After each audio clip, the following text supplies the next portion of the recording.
Hi, welcome to Insider Yachting. We have Silver Sea up for review today. She's a beautiful, very traditional interior, 110-foot Lazzara that was launched in 2004 but is a 2005 model. Now, if you want the yacht pack for this boat, don't forget from the website insideryachting.com. That's over here on the right hand side. So if you're watching this on YouTube, then click the link below and get yourselves over to the website, and that's where all of the good stuff is and all the free guides and things. Now, the yacht pack has in it all the full color photographs, all the detailed descriptions and all the specifications, as well as pricing information and any other insider information that we have on the boat. Now we have these yacht packs all ready to go for every boat that's currently on the market. So just click on that yacht pack link and we'll get those over to you right away.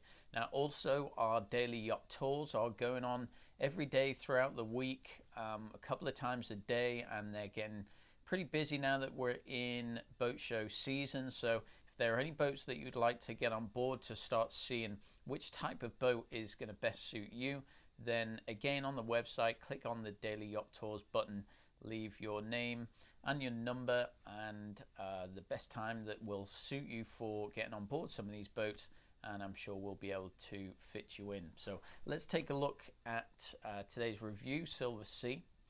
So we can see there from the profile shot that she is an enclosed flybridge style. The same boats can come with a open flybridge concept or this enclosed flybridge. The benefit of having this enclosed flybridge is it really increases the overall volume of the boat, and you tend to find some more mature owners will opt for this because they generally spend less time outside sunbathing and a bit more time in on the interior, sort of appreciating the all the beautiful layouts and the woodworks and things of their boats. So launched in 2004, as I mentioned. She's a 2005 model, 110 feet long, nice beam, 23 feet, just over 23 feet. The great thing about the Lazzaras is they are built here in Florida. They're designed for shallow water cruising, and they have this fantastic shallow draft. And here we have a 110-foot boat with only a 5.5-foot draft, and you compare that with other fiberglass boats like Sunseekers. They're into the sort of 8.5 feet draft. There are a lot of areas that these boats, these Lazzaras, can go that other boats just can't risk it. So great shallow draft and great speeds as well. Cruising speed here of 20 knots and top speed of 27 knots. She's currently here in Florida and asking $4,995,000, which makes her one of the best price 100-foot Lazzaras available. And for the overall condition of the boat, she's really, for me, one of the best deals in that sort of 100-foot Lazzara category. So looking into some of the photographs here, she's a very traditional interior. A lot of Lazzaras from this era are very similar to this in style. Lots of sort of deep, very high gloss wood finishes and playing off of the sort of cream soft goods here. So very nice interior, somewhat more aimed towards that more mature audience, but very comfortable. And you can see here from that photograph on the top, on the left hand side, she has the nice open plan right from those back doors through to the front of the dining. You can see that look pointing the other way on the lower photograph there as well, and you really get an idea for those huge windows that really let all that sunlight in. And it's tough to tell from these photographs because they were obviously taken at night, but you can imagine during a day being at anchor, so the whole area really floods with natural sunlight. Now moving upstairs into this enclosed flybridge area, we can see another sort of second salon area here, another pop-up TV. They have the same flat screen TV down in the main salon, but really a nice, just very relaxed sort of seating area here and sort of relaxing area. Quite often they'll have this area set up with computer games and things so that you can always send the kids up here while the adults are downstairs, perhaps eating if the kids have eaten earlier. So really nice to have this second area here. And of course, what this enables you to do is move all of the helm equipment from that main deck level, move that all up to this enclosed flybridge. So on the boats that have the flybridge as an open exterior area, you'll quite often have a repeater station there, but of course you have to have another full helm down below for those occasions where it's foul weather, and you can't actually be up in the elements outside. So here, just the one helm station. It's all out of that main deck level, which means that the whole main deck is open for guest social uses. And you'll see later on in some of these photographs they have a huge country style kitchen, and that's the sort of thing that the Lazzaras are really known for, is their sort of big open country kitchens, nice social area in there. It's the same as a house. Majority of time people spend the time in the kitchen, so it's a really nice area. The bottom photograph on the right, that's moving down into the guest foyer. I'm not sure how that photograph made it in there. I think it's sort of out on its own, because here is the master cabin. Now, master cabin is midships. It's the most stable part of the boat. It also means that you can take advantage of the full beam of the hull as well. So again, a very traditional style interior here. The high gloss woods, the sort of traditional down-toned colors with the greens there, and the throw on the bed. But a nice area. If traditional is your style, and there's no right or wrong answer here, it's complete personal choice, then she really is a beautiful interior. Just this traditional style has to be something that is your specific taste. Now, into the master bathroom, it has a nice separate his and hers vanity top, has a shower one side, bathroom the other. So nice. Again, full beam sort of room here. That means they can spread things out nice and make it not feel cramped or anything. So it's a 4-cabin layout. It has the full beam master, has a port and starboard VIP, and then a separate cabin up forwards, which you actually get to via that country kitchen. So a nice area up here to potentially put the kids, or maybe even a nanny if there's someone along with you. The other 2 cabins, the port and starboard VIP, we can see those here. Nice full-size cabins, got a nice little couch in there as well, and similar style on the bathrooms as well. Nice and open, big vanity countertops there, lots of mirrors around everywhere to make it feel a lot more open. And these cabins both have nice sized portholes in them as well, to sort of again bring the sunlight in from outside. Now we're back up onto the main deck level. We can take a look at this huge country style kitchen. Has a nice central island, and then a separate sort of seating area, nice dining area there. And the majority of the time, a lot of the meals are actually served in this room, because it's just a very active area. There's always things going on. It's nice. These boats are generally owned by people who like a lot of crew interaction, so the crew can be in here as well. They like socializing with the chefs, and a real nice area. We can see that at the bottom on the right hand side, and again here at the top on the left. So beautiful area. Again, this photo shoot was done at night, so it's tough to get an idea of how much light these windows bring in, but it's all, you know, both sides flooded this area with natural light, which is nice when you're sort of at a dining table. You can still have great views of the horizon. So the top photograph that we can see, the bottom photograph that we can see, this is the separate helm area. It's a raised pilot house again, so this is where all the helm equipment is. And nice, as we mentioned earlier on, to have that completely out of the way.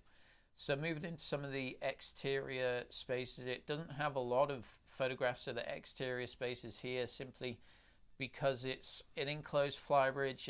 A lot of the usage of this boat is focused on the interior, but a couple of shots here of the nice hydraulic swim platform that can be used to hold a tender as well.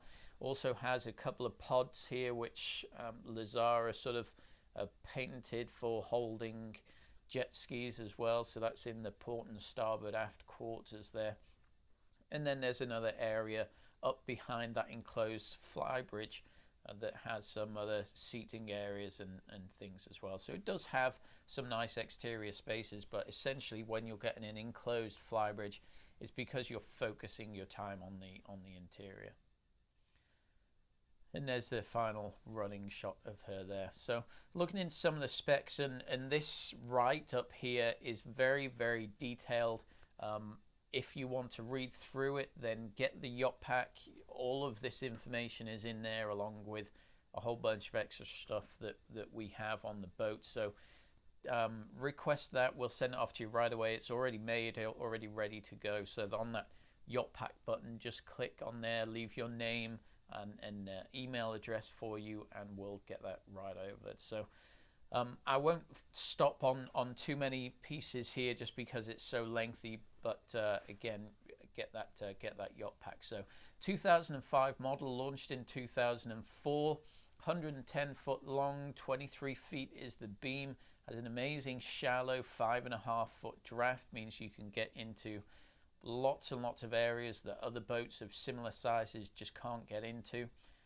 The main engines here, they're the MTU engines. They're at just under 3,000 hours, I believe.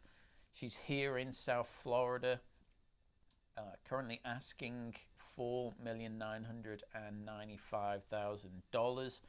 And then below that we go into the write-up, which sort of generally describes the interior and walks you through, points out some of the upgrades that they've had. They have new TVs here and there. They've had new ice makers, underwater lights. There's some fridge freezers that are new, some security cameras that they've had installed, and a couple of the entertainment areas are also new to the boat as well. And we can see on the left hand side there towards the bottom, they list some of the deck equipment that's been replaced and that's new as well, including that swim platform that's back there too. So it's nice to know that because that equipment is underwater, it's nice to know that is an upgrade there and has been sort of well maintained over the life of the boat.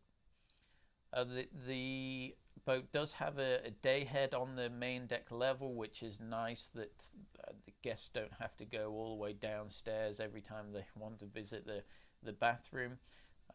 The galley equipment here is listed, the masthead equipment, all of the crew cabins listed here, and also all the equipment in all of the guest cabins too, which is essentially fairly similar between all of the guest cabins, except obviously the master cabin will have some upgraded equipment to it as well.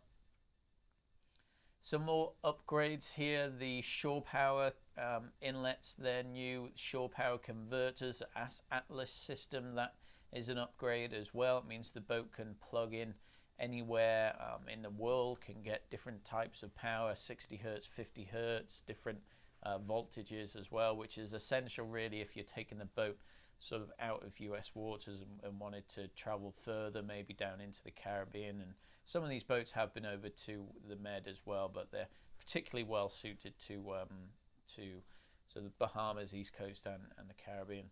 Some of the mechanical equipment here is also listed, various types of equipment. You have the water makers, that shore power converter that we saw earlier on, details the track system for the marine hydraulics, and various other bits of equipment, the water filtration system, some of the oil change systems that are on board as well.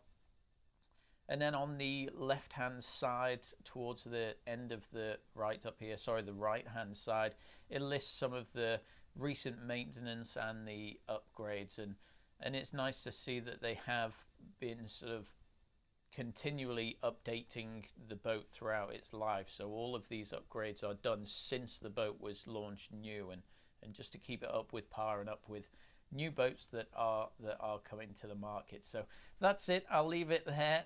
Won't run through any more of these individual specification points. Get that yacht pack. It will be ready to go. Send it right off to you. You can flick through this in your own pace. Now the daily yacht tours are up and running now. They are getting pretty busy now that we are into boat show season. People wanting to see things perhaps before it gets to the boat show and has the potential of selling. Remember, the Fort Lauderdale Boat Show was the most successful show that the industry has had in the last 6 to 8 years. So lots and lots of inventory has sold in the last 3 or 4 weeks. So it's great signs for the industry, great signs for sellers as well. It means that those prices are stabilizing. We're no longer seeing those huge reductions. And great news for buyers as well. It means that the banks are lending. It means that other financial institutes are doing very well as well. So good news for everyone. So request the times that you can come on the yacht tours. In fact, just click on that daily yacht tour button. Let us know which time would be best for you, along with your name, of course, and your contact details, and we'll let you know when we can fit you in. So thanks for joining again. We have the next boat up for review with the 3 these week, and they'll be down below. The links will be down below for that. So click on there, and I'll see you over at the next review.